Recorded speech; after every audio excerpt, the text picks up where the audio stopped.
in this first position, it's black to move. What would you play? Okay, the correct idea is to move this knight and target this pawn on d4. And the best square for the knight is going to be to f8, and I'll show you why. Now, anytime white tries to defend with the knight, let's say knight to f3, well, now this pawn falls because the knight was defending the pawn on c4, so that's out. So this knight f8 move addresses white's best defensive try, which is queen to g4, and then we're going to go knight to g6, so that on our next move, let's say white plays something, we can go ahead and capture on d4, because after bishop takes d4, we can go f5 and hit the queen, and the queen cannot keep protection on the bishop. And the point to having this knight here on g6 is that there's no queen takes g7 mate.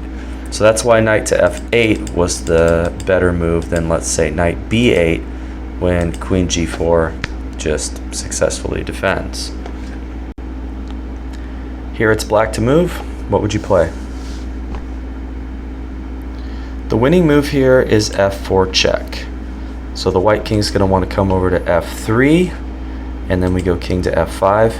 And white doesn't have a lot of moves here. You notice this knight can't go very far, or this pawn falls. So maybe knight c6, king g5 is what we want to do here. The knight can shuffle around a little bit, and then you want to play h3. And white cannot really prevent the passed pawn. You can take like this, but then we go king to h4.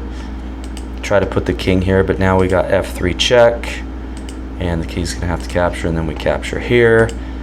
Throwing in this check with the knight back here isn't gonna work because we'll just capture, and then this pawn's under fire, and we got this pawn promoting.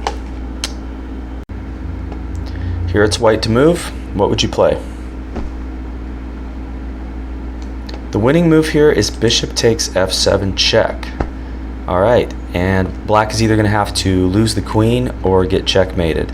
So let's look at some options. The first one, king h8, knight e6, and the black queen is lost. Of course, if you capture the knight, then the queen's going to take the queen, and anywhere the queen moves, it'll be captured.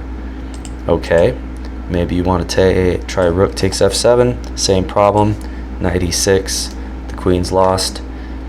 The only other try would be king takes f7, but now we got knight e6, and now the king can capture, but this results in a mate in 6 moves. Queen d5 check, king f5, g4, and then rook g1, king goes here, queen d4 check. Black can throw the rook in the way, we just take, and then the white king gets mated on h5 like so. Here it's black to move. What would you play? Okay, the best move here is going to be a5. We want to undermine the structure of white's, which is supporting this pawn on c5, because black's bishop on a7 is one of his worst pieces, and we want to activate it. So this pawn can't be maintained on b4, or else it's going to be lost. You can't defend with the rook, or the bishop is just going to take you out. So that's not working. So you have to do something about losing a pawn on b4. But if you move it, push it forward or capture on a5, we just got bishop to take c5 with check. So now the bishop is active, and this knight can hop into e5 and then into d3, and black's got a nice position now, as opposed to before with this bishop just completely blocked out of the game. Here it's white to move. What would you play? Best move here is b4, attacking the bishop, so it must drop back to b6, and now we want to go a4, and we're threatening to trap it with a5. If a6 is played, we got a5, bishop a7, rook c1 attacking the queen, and then when the queen moves, we grab the pawn on c7. So black doesn't want to play a6, a5 is better, but now we go b5, queen moves, and then we take the bishop, getting the knight for bishop trade, which is nice, and these pawns are weakened. It looks like white can just grab that pawn there. That is the winning way forward. Here it's white to move. What would you play? Alright, the winning move here is rook to a6 check, taking advantage of the fact that this pawn's pinned, cannot capture the rook, so the only move for black is king to b8, which means that rook d8 comes with check. If you capture the rook, of course we're going to get a queen, and that's checkmate, so king c7. And you can take the rook here on e8. That's winning for white, but this is even more decisive. We're threatening checkmate like this, so that black is going to have to give his king a square, so b6 check. King goes here, again, mate is threatened. So black really doesn't have anything better than just taking the rook, and then we got the queen, and then checkmate on the next move. White to move here. What do you play? Okay, the winning idea here is to move a rook to the d file and drive the black king over this direction so that we can march our king up this way. Now it's important to move the right rook. Rook d1 is the correct way to go, so that this defensive idea by blacks doesn't work. Okay, so the king goes to c6, now king d4. Rook to e3 is black's defensive idea. Here we can capture, and then pawn captures, and because this rook is safe for the moment, we have time to go here. Okay, and then we're going to just come up in here. Let's contrast that with, using the other rook, rook d2, and then the king goes to c6. If we try this, rook e3 is going to work because takes, the rook's hit. So we don't have time to go up here and protect the pawn, or our rook's going to fall. And of course, if we take the pawn, then black's just going to take like that. So that's why we want to go rook d1 check. In this position, it's white to move. What would you play?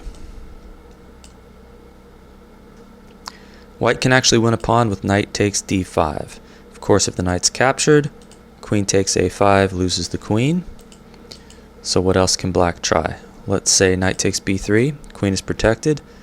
Knight takes e7 check, in between move. Once the king moves, we'll capture the knight on b3. Trying to trap the knight with queen c7 doesn't really work because there's always queen d6. White is fine. Black could also try taking the queen on d2 first. And here we want to take with the king. Now if the knight's taken, we got bishop takes c5. If instead knight takes b3 check, we'll go a takes b3. And if the knight is captured, the rook gets the bishop. Finally, if knight to e4 check, we got king c1, pawn takes knight, bishop takes d5, and this knight is trapped on e4. White will get his piece back. In this position, it's black to move. What would you play? The best move for black is bishop takes d3, addressing white's threat, which was bishop e2, followed by f3, which would trap the black bishop.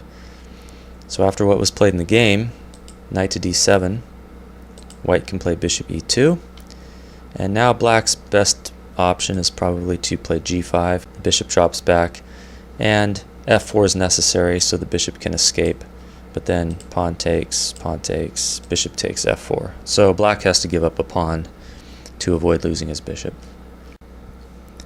Here it's white to move. What would you play? The winning combination is bishop takes f6. Of course, the knight can't capture or black will lose the queen. So let's say bishop takes f6, and now simply queen to h3, attacking the knight on d7 twice, and black does not have any way to add more protection. The knight will be lost.